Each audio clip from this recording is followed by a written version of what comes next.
Welcome to Healthy Living, Healthy Planet Radio, sponsored by EarthX, the world's largest environmental experience, and also sponsored by Natural Awakenings magazine. Live your healthiest life on a healthier planet. Now here's your host, Bernice Butler. Welcome to Healthy Living, Healthy Planet Radio today. We're now nearing the end of our second season, and we're more excited than ever to continue to help you explore and understand the unbreakable relationship between your health and the health of the planet. We look at the hottest topics related to our environment and its sustainability and how they affect your health and wellness. Here, issues like climate change, plastic pollution, extreme weather events, and others will meet up with everyday impacts like allergies and asthma, digestive issues and gut health, cancers, lung and heart issues, and more. So listen in today as we interview experts for today's show on the effects of environmental chemicals and toxic materials on our health and climate change. Chemical compounds are pervasive in our food, in the air, and water, and now they're found in every person. The accumulation of these compounds in some individuals can lead to a variety of health dysfunctions and, in some cases, outright disease states. Nearly every activity that we engage in leaves behind some kind of waste in our environment. Households create ordinary garbage. Cars, trucks, and buses emit exhaust gases while they're in operation. Industrial and manufacturing processes create solid and hazardous waste. And some wastes contain chemicals that are hazardous to people and the environment. And once these hazardous or toxic chemicals are present in our environment, people then can become exposed to them. Exposure occurs when people have contact with a chemical, either directly or through another substance contaminated with that chemical.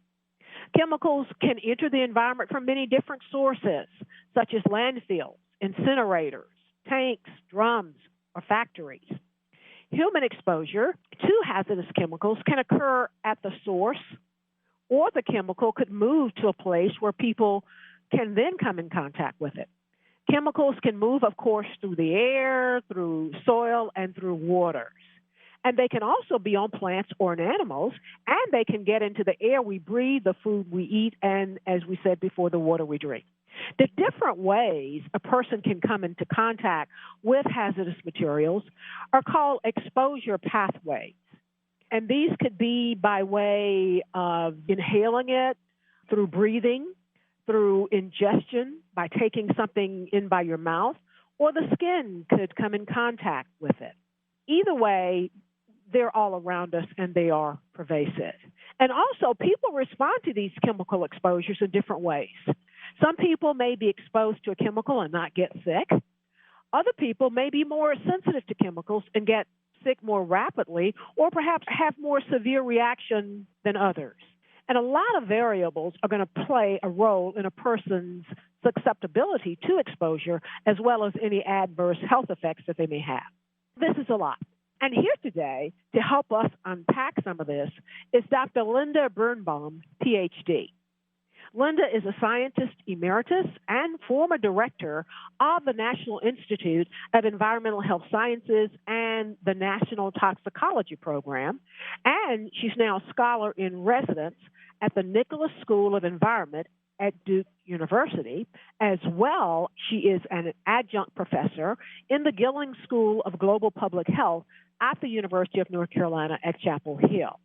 After retirement, Linda was granted the Scientist Emeritus status at the NIEHS, and she still maintains a laboratory there. As a board-certified toxicologist, Linda served as a federal scientist for 40 years. And prior to her appointment as the NIEHS and National Toxicology Program Director in 2009, she spent 19 years at the U.S. Environmental Protection Agency, where she directed the largest division focusing on environmental health research. In 2016, Linda was awarded the North Carolina Award in Science, and she was elected to the Institute of Medicine of the National Academies, which is one of the highest honors in the fields of medicine and health. Linda is an active member of the scientific community, and she was vice president of the International Union of Toxicology, which is the largest professional organization of toxicologists in the world, and she has authored more than 1,000 peer-reviewed publications, book chapters, abstracts, and reports. She is indeed an expert. And Linda's own research focuses on the pharmacokinetic behavior of environmental chemicals, mechanisms of action of toxicants, including endocrine disruption, and the linking of real-world exposures to health effects. Welcome, Linda, and did I get all of that right? I'm kind of embarrassed. I usually say, just introduce me as a wife, mother, and grandmother. But aside from that, yes, I think you did a great job, Bernice. Well, we are so excited to have you with us today, and we really feel like you are just a perfect person to help us unpack all of this and to help our audience really understand why they must care, why to care about chemicals and toxic materials in our environment. It's not an option, it's a must. So we're excited to have you here today. We want to start out, Linda, by talking about first the effects of environmental chemicals on our human health, and then in the latter part of the show, we'll move on to that as it relates to climate change. So starting off, Linda, can you talk to our audience a little bit about what are the environmental chemicals that we already know affect our health, both positively and negatively? How do they affect our health and why? So I think it's easier to talk about chemicals in our environment that have a negative impact on our health. So I think many people are familiar, for example, with the word dioxin from Agent Orange, or they've heard about PCBs or DDT. All these compounds are in all of our bodies, even though they were banned years ago because they're very persistent.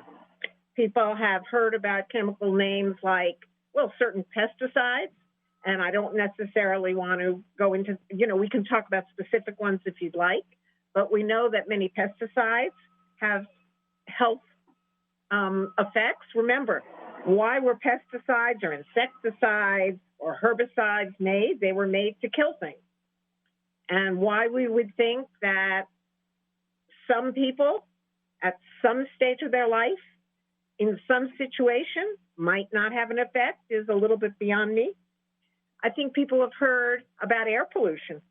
And air pollution is a very, very complex mix of different chemicals, things like ozone, things like nitrous oxide, things like particulate matter, which can vary dramatically what's in it, and yet, depending on the mass that's in the air, can clearly impact your health. And I guess a whole nother class that people might have heard about are things that we call volatile organic compounds, things like benzene or toluene, that kind of chemical. So I know I guess the one I should mention, because it's the one I'm spending a lot of time on lately, are the PFAS, which are chemicals have been made for roughly 60 years, but we really didn't get concerned about them until maybe 30 years ago. And all of us are exposed. Every single one of us has these chemicals in our bodies. And the more we study them, the more we find that they're associated with health impacts in people. Tell our audience where the PFAS are, where they come in contact with PFAS, or I like to put it, how they know about PFAS that they may not be aware of. So PFAS are everywhere. They are in the water that you drink. They are in the food that you eat. They're in the air that you breathe. They're in loads of consumer products, ranging from textiles to carpeting and rugs, to your nonstick pans, to certain kinds of dental floss. I could go on and tell you many, many places, but they are really ubiquitous in our environment and in us. I hate to use the term ubiquitous because everybody may not know what it is, but they're everywhere. They're all around us. We cannot avoid them. You also mentioned pesticides. Correct. That is coming to the forefront with this whole Roundup litigation and all of that. I remember I had some Roundup in my garage, and when I first heard that, I rushed right out with some gloves and threw it out. But I remember when I first used it, and it was just amazing to me how I was trying to put it on some weeds in the yard, but it killed everything around the weeds. And that just made me stand back. It's kind of like you said, I don't know why we didn't know if it kills these things, why it won't hurt us. Well, I think that's a general comment I was making about biocides, things that kill something alive as well.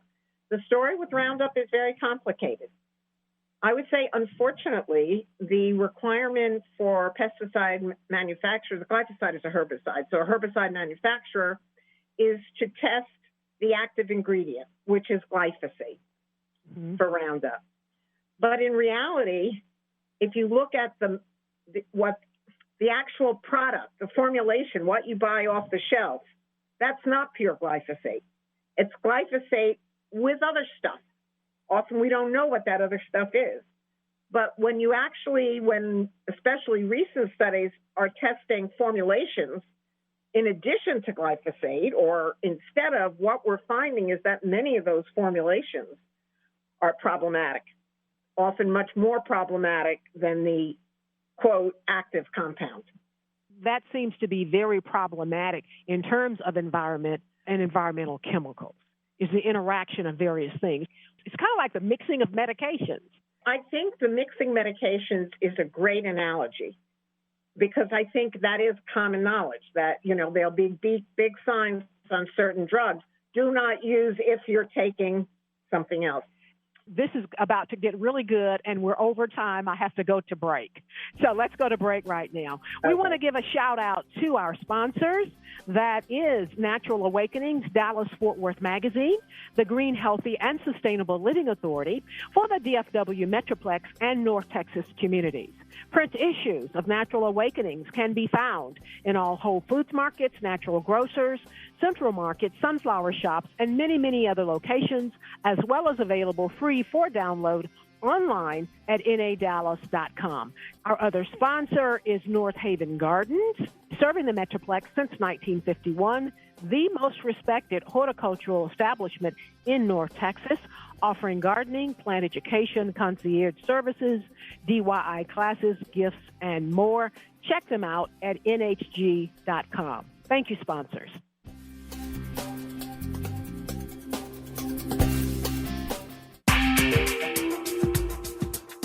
Welcome back to Healthy Living, Healthy Planet Radio, to today's show on the effects of environmental chemicals and toxins on human health and on climate change. And we are here with our expert, Dr. Linda Birnbaum. Linda is scientist emeritus and previous director of the National Institute of Environmental Health Sciences. And we are just so glad that she is here, and she is making us smarter already. Linda, right before the break, we were about to go into a very interesting discussion where you are going to help us understand the significance and the impact of mixing the various chemicals or toxins together. One example that I think people can understand that's related to this is that we all kind of have it at this point that we should not mix various medications together. And it looks like that is just as important as it relates to the impacts and the effects of mixing various chemicals and toxic materials together. So can you help us understand that a lot more, where one chemical or one component may not be as bad or even bad at all, but when you start piling other stuff there and mixing it, it can be very detrimental? So, Bernice, thank you. I love the example of mixing drugs because I think people are familiar that you don't take a certain drug and there's a big label on it. I think people don't think about the fact that we live in a chemical soup. We're exposed to lots of things all the time. Remember, what do we eat? That's made up of chemicals, all of our food. We take drugs. We are constantly breathing. And what are we breathing in? Well, we may be breathing in a fair amount of air pollution. We're drinking water. There could be contaminants in our water. There could be contaminants in our food. And we rarely look at what happens when we put them all together. when we study them, people talk about studying mixtures of things. And I would kind of let people know that something like air pollution is a complex mixture of different things. And we sometimes look at the effect of air pollution in total, but we often try to break it up. Oh, is it due to ozone? Or is it due to nitrous oxides? Or is it due to PM? And what kind of PM? I think the real thing is if we can understand that there's like a bad actor in a complex mix, then maybe we can do something about it. That's an approach to try to understand what the source is. But there's also the whole issue of what some people call something from nothing. You have chemical A, and you don't see an effect.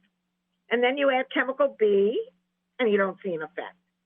When you get to maybe chemical Q or whatever, all of a sudden you see an effect. It's not just because of Q.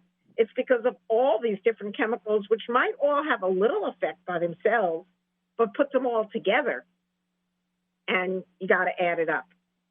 And they are inherently and of necessity always all together. You can't unscramble the eggs of this chemical soup that we live in, correct? Right.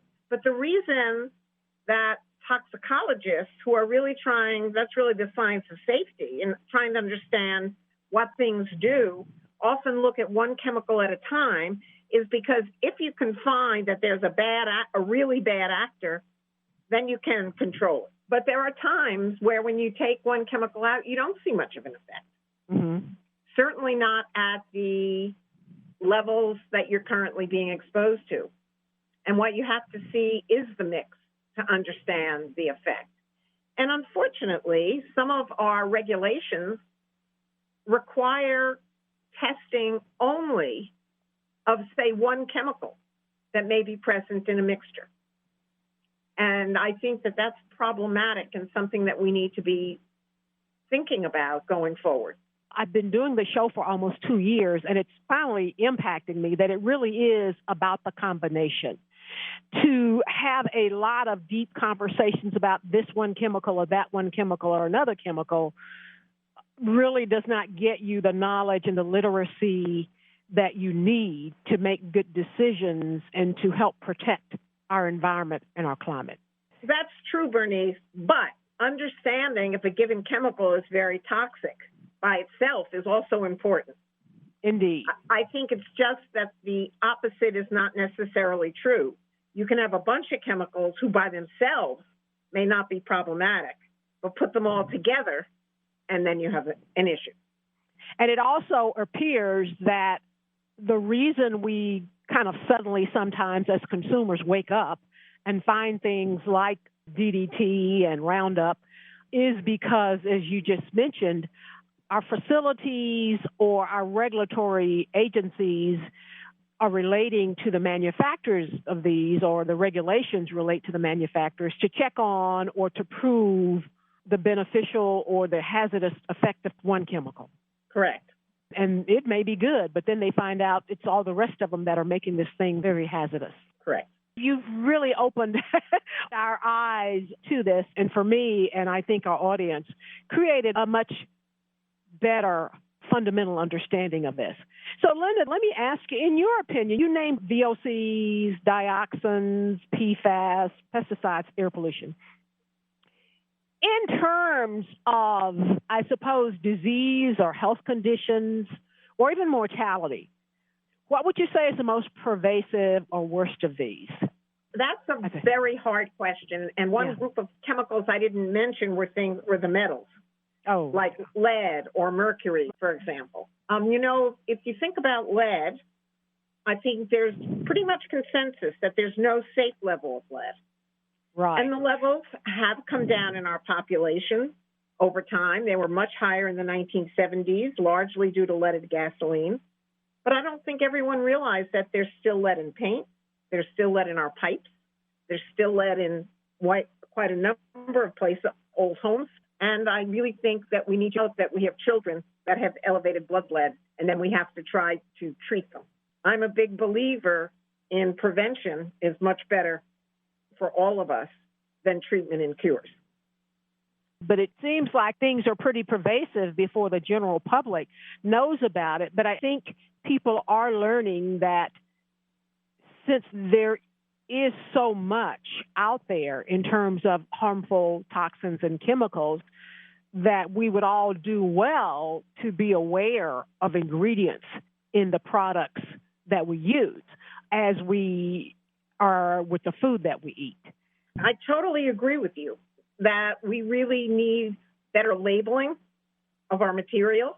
That's a real problem. I've just been involved in a press conference about PFAS in cosmetics, and looking at your cosmetics, you have no way of knowing that they're there, but they are. In terms of this, are there any inroads being made as it relates to banning or disallowing PFAS? Where are we with that? Well, my understanding is that today, Senator Blumenthal of Connecticut, I don't know the right term, but there's a bill now on the Senate floor, which is bipartisan. It has Republican support as well as Democrat support relating to banning PFAS, I believe, in certain products. It may be more than that.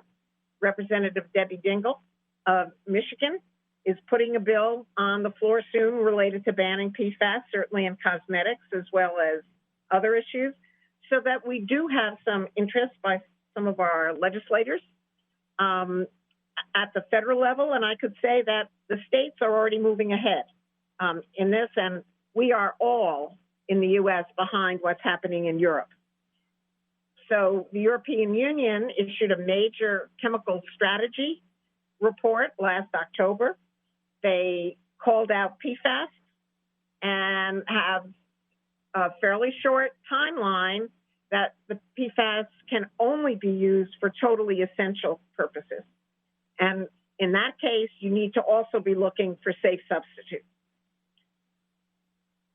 So I think, we have some movement on that. What or how would PFAS in some of our everyday or most often used products, how would it be replaced, or what would it be replaced with? I think the first question you may want to ask is, before you talk replacement, and I can give some examples, but I think is, do we really need it? I said before, do I really need my new tablecloth to be totally stain repellent? Do I really need my new raincoat to be totally water resistant? I think those are the questions that we haven't had enough discussion about what's really, really essential. So a place where PFAS were used for many years was in firefighting foam. And this was heavily used by the military and your local airports and your local fire departments if there was an oil and grease fire to try to put them out. Well, guess what? There are alternatives to the PFAS in what's called AFFF, the air firefighting foam. And the point is, in Europe, your major airports haven't used AFFF containing PFAS in years. And in this country, we no longer have to. Good. Let's go ahead and go to break shortly. But when we come back from break, I want to talk about perhaps some other products that are most commonly used with PFAS. And from that point, then, like you said, do we have to use them, or what can we replace them with? We'll be right back on the other side of the break. We have been with Dr. Linda Birnbaum, and she is just truly making us much smarter. Don't know if we'll ever get to be like her, but at least we know more how to better protect ourselves and the environment. Thank you. We'll be right back.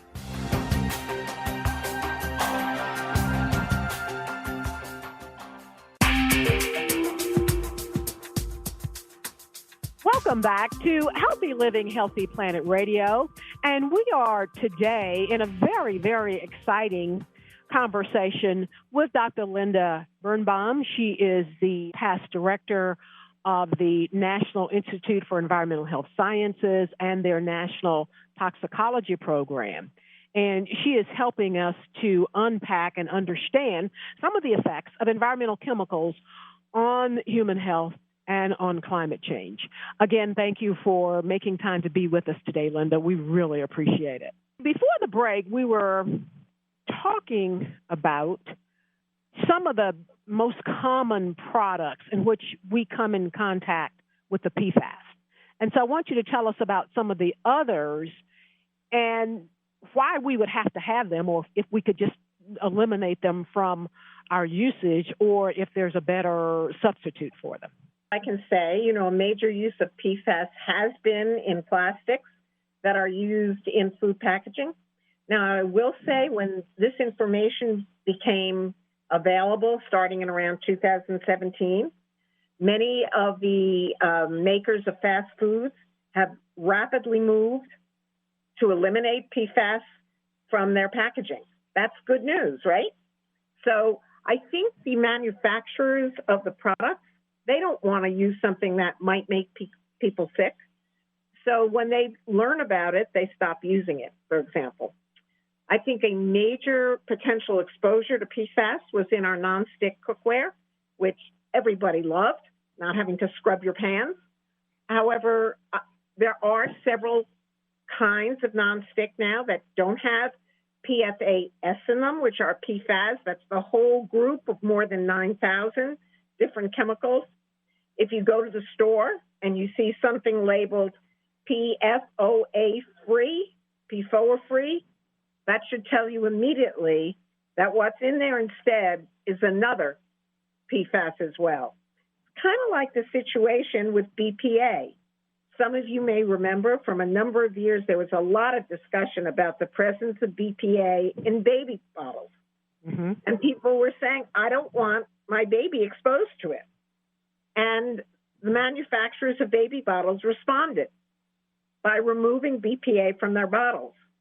Unfortunately, they used a very close relative to BPA called BPS or BPAF or one of the other BPA-related compounds, but they hadn't been tested. And now we're finding out that some of the things they switched to may be just as bad as what we started off with. So we have to be careful that if we identify something which is a problem, we know what we're moving to and are sure that that's not going to cause us problems as well. Let me ask you, Linda, before we move on into climate change, what are the common signs or symptoms that we have some environmental toxins in our body, or that some toxins that we may have been exposed to are being detrimental to our health? That's a very difficult question to answer, Bernice, because many of our studies where we've seen effects in people are population studies. We're never going to intentionally expose people to chemicals that we think are bad from our animal studies. So we have to base it upon observing populations who might have different levels of exposure to something. What's happening in some opportunities is looking at measuring what's in our body, in our blood, or maybe what's coming out of us in our urine. And if we find that, we can have a better idea of what effects we might see. I would remind people, I used lead as an example before, that we all know lead is bad, but Bernice, I can't look at you and say, my God, if you'd have a little bit less blood lead when you were 2 years old, you'd have a couple more IQ points. But you can see that impact on a population. But I think one other thing I should mention is just like in how people get sick, not everybody gets sick to the same degrees. In this pandemic, we know of people who were highly infected with the SARS-CoV-2, and they were perfectly fine. And we know of other people who died. So it's something we have to understand, that people may respond differently to the same kinds of exposures, which are based on their inherent genetics, what they're eating, where they're living, what their history is. And the mixture. And the mixture, true. Indeed. Now, actually, I have to take up on that a minute, because we know that exposure to some environmental chemicals, including air pollution, suppresses our immune system. And we know that in areas with high air pollution, we have higher rates of certain infectious disease. What would be those certain infectious diseases? Influenza, for example, would be a good one. Mm-hmm. And I should say we have animal studies that provide support for these human studies, but there's now a report that people who had higher levels of PFAS in their blood got sicker from the virus, from the SARS-CoV-2, than people who had lower levels. And again, that's kind of what we would predict from what we know from our animal studies or our other studies, for example, like with air pollution. What chronic diseases are most often caused by or exacerbated by environmental toxins, and why and how so? Okay, so what we are seeing in the world is a great increase in chronic non-communicable diseases. And those include things such as cancer, heart disease, hypertension, obesity, diabetes, also things like Alzheimer's, and then things at the other end of the life spectrum. There's an increase in people being on the autism spectrum. There's an increase, for example, in ADHD. Some of the things I mentioned, like obesity, there's an increase in childhood obesity. Now, is all of this caused by environmental chemicals? Probably not, but environmental chemicals may add on to an underlying susceptibility. But we certainly know that many of the chemicals I mentioned before are associated in both animal studies and in our observational human studies with an increased risk of almost all those health conditions. Indeed. And I've talked to on this show and otherwise to some integrative medical doctors, one of whom is a very dear friend of mine, and they routinely test urine and do some other blood tests of the patients who come to them. And many times they do find a high blood levels or high urine levels of chemicals and toxic materials that they then can connect with some issues that the patient is having that have not been otherwise diagnosed. And many of them tell me that a lot of the traditional medical doctors are not testing urine or testing blood for these type of things, but rather they test for other standard of things rather than these chemicals. That's absolutely true. And part of the reason is that some of these tests are very, very expensive. Yes, they are. Very expensive. And as my good friend says, insurance in many cases does not cover them. She says people come to her when they are just really sick and have been trying to find out why, and then, they're kind of driven to it. But they do find out some things, and many times they're finding high level of various chemicals and toxins that no one ever thought of. Last thing on this, Linda, and that is, where is the intersection with our current COVID pandemic with some of the chemicals and toxic materials in our environment, if any? I know that we're just finding that out daily or minute by minute, but what do we know or what do we suspect so far?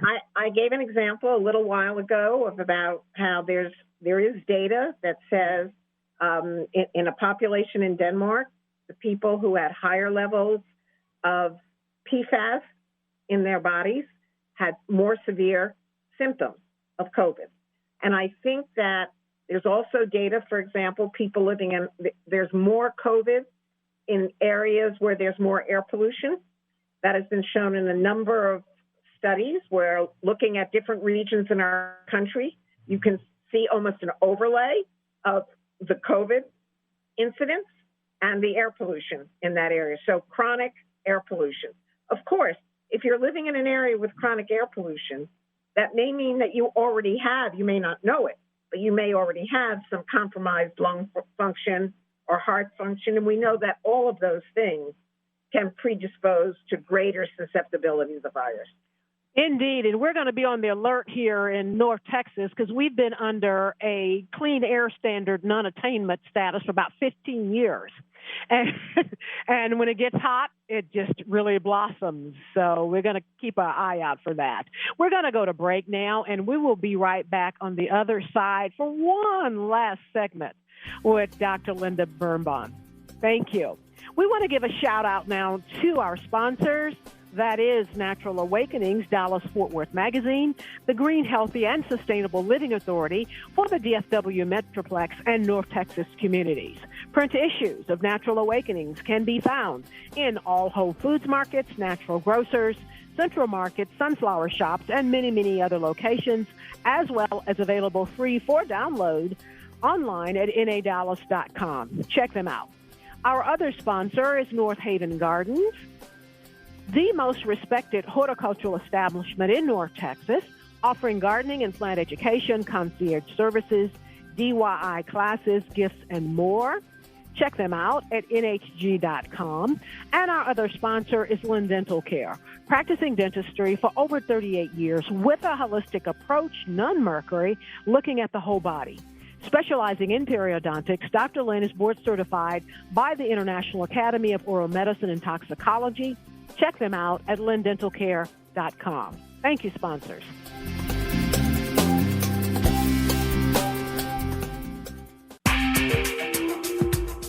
Welcome back to Healthy Living, Healthy Planet Radio, and we are back with Dr. Linda Birnbaum talking about the effects of environmental chemicals and toxins on human health and climate change. And we know how climate change may affect our health and that it does so in a multitude of ways, mainly by increasing the rates of many diseases and temperature-related deaths. But have you ever wondered how climate change might affect humans by way of changes to harmful chemicals? Well, we're going to talk about this for just a little bit with Dr. Birnbaum on this last segment of our show. So, Linda, can you help us by explaining to our listeners how and why environmental chemicals and toxins affect or cause or exacerbate climate change? That is, rising temperatures, extreme weather events, etc. So I think that's a really interesting question. I'm glad you asked it, because so much of the focus on climate change is not its impact on human health, but its impact on polar bears or trees. And in fact, climate change is already having impacts on our health. Now, we know that air pollution is one of the drivers of climate change, but it's not the only one. There are, for example, there's some data showing that the VOCs play a role in climate change. And I think the really important thing is that our exposure to different environmental chemicals changes as the climate changes. So, for example, the use of pesticides. We use different pesticides, and we may use more of them in warmer, hot, humid climates than we do in the far north. Now that the temperature is rising, I don't know if you've gone and are planting a garden, but look at when you're the first date in the spring and the last date in the fall that you can do that. That's been changing. We know, for example, that there's an increase, say, in the allergy season, and I'm here talking about the pollen season, because things are happening earlier and in many cases lasting longer.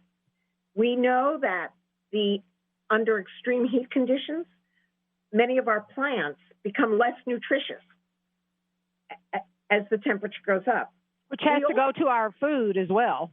Well, the food is plants in most cases, but certainly it's also true as far as our animals. You know, so our domestic animals, we do know that, for example, that cows are a major source of methane, which is an extremely long-lived greenhouse gas. And there is discussion about maybe if we ate less meat, it would help us deal with the climate problem. So I think there are many things that are impacted by the rising climate, the changes in climate. You know, in Dallas, you're probably dealing more with drought, although I know you've had a huge amount of rain lately. It's just the patterns have changed. And whenever you have a lot of rain, you end up not only with the obvious unfortunate effect of flooding, but you also end up with mold. And many molds make people very sick. So I think we have to be aware of these impacts that are occurring on our health. And here in Dallas, we get the West Nile disease, too, from the mosquitoes from the rain and the sitting water. So it's a lot. So what does this mean for human health in terms of perhaps climate change affecting the makeup of maybe common chemicals in our environment? So as the environment changes, as the climate changes, different chemicals are going to be used let's just say we'll have a change in which chemicals are used when. So I mentioned that with different kinds of pesticides or herbicides or insecticides, we're going to be exposed to different things than we used to be. We're also finding in terms of our nutrition, for example, that we're having different patterns. For example, in where are our fish? Fish that I live in North Carolina, certain kinds of fish that used to be common running off our coast are now up in Virginia because the water's gotten warmer. So those are the kinds of things I think we have to be alert to. Going back to something that all of us North Texans know, and that is ozone. Mm-hmm. There's something about the heat or the warm in the summers that causes ozone to increase to the point that we have ozone alert days where us with allergies should not go out as much. I have the same thing here in North Carolina, and it's really the generation of smog that ozone plays a role in. A lot of ozone is generated by our moving our vehicular traffic, for example, and that all can have an impact. We do have, say, more ozone in warmer climates, in warmer temperatures. Okay. It's kind of like you said, that chemical soup. It's all around us, assaulting us in a number of ways. Is there any particular chemical or class of chemicals that perhaps is causing the most damage to our ozone layer or the most damage to some other aspect of the environment? So I think talking about the ozone, like the ozone hole, is a really interesting example. Because in 1992, most of the world signed on to the Montreal Protocol, which banned the use of chlorofluorohydrocarbons. Which are specific chemicals that used to be used in air conditioning and refrigeration, that kind of source. Okay. Unfortunately, what have we done? We're not using them anymore. So in certain areas, there's been some repair of the ozone hole. This is way up. This is stratospheric, not down where we're breathing it. But what we're also learning is that instead of using the chlorofluorohydrocarbons, they're now using, forget the chlorine, they're using fluorohydrocarbons. And guess what? They're doing the same thing. So again, didn't have the testing of them before we started using them. So there now is some movement in certain states, especially in certain countries, to restrict their use as well. So I think it's back to the issue of moving from something we know is a problem to something else that we just don't know anything about. Well, what immediately comes to my mind is that maybe we should have testing of replacement products because we've experienced this so often. When the replacement was just as bad or no good, that seems like we ought to be about the business of testing of the replacement as well. Well, I think what you're in some ways alluding to is with pharmaceuticals, they have to undergo extensive safety testing before they get on the market. Unfortunately, for many chemicals in commerce, that requirement is not really, it doesn't happen. Now, it does in Europe. Europe has a program called REACH, which requires testing before chemicals enter the market. And I'd really love to see some stronger requirement for that happening in our country as well. It makes me wonder to some degree, have they been more exposed to detrimental effects so that it was much more in their face and they had to see it and they saw it fully and brightly, and so did something about it? Because with most of humankind, if we see the need, it hits us in the face, then we know we have to do something about it. You know, I think when you talk about things like air pollution, I think they were very much hit by things like the London smog and the Belgium air pollution. And so they started working to reduce that earlier than we did here. Okay. You know, and part of it may be just the population density and the total areas of where people are living. With some of the chemicals, I don't know why that they have been able to move faster than we have. I can think of several examples. For example, something called the Minamata poisoning, which was mercury, organic mercury, methyl mercury from fish that people ate, and in an area of Japan, people living near a factory that had discharged this waste into the bay, and they ended up with horrible, horrible health effects in children, terrible birth defects, as well as other health effects. That catalyzed a worldwide look at, oh my gosh, we've got to control mercury in fish. So I think everybody's used to going to the supermarket and, certain fish you won't, or there'll be a recommendation you don't eat them, or only one meal a month or something because of the levels of mercury. I think sometimes, I totally agree with you, people have to see it with their own eyes to believe that it's a real problem. Indeed, and we have 1 minute to go, Linda, to have the benefit and the opportunity of your expertise. And with that minute, I want you to talk to us about what you think is perhaps the best thing that ordinary people can do in their everyday lives to help drive solutions to our living a more healthy and safe life in this chemical soup in which we live. I think a couple of things are increasing your scientific literacy, understand what's happening in science. Another thing is don't be afraid to be a rabble-rouser and talk to whether it's your city or county elected officials, your state elected officials, your federal elected officials. Let them know what they should be concerned about because it's concerning you. I think that's really the power of people to speak up, and our legislators do listen to that. Thank you so much. We really appreciate your help, the interesting conversation, and you truly have made all of us much smarter. Thank you. We've been with Dr. Linda Birnbaum today, again, scientist emeritus and past director of the National Institute of Environmental Health Sciences. Thank you so much for joining us today. Totally my pleasure. Thank you. And thank you, audience, for listening in today to Healthy Living, Healthy Planet Radio.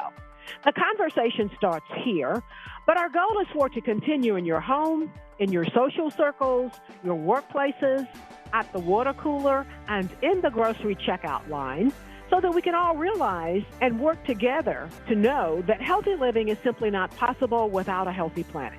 Our culture is a result of 1 trillion tiny acts taken by billions of people every day like yourself. And each of these tiny acts can seem insignificant, but all of them add up, one way or the other, to the change that we each live through.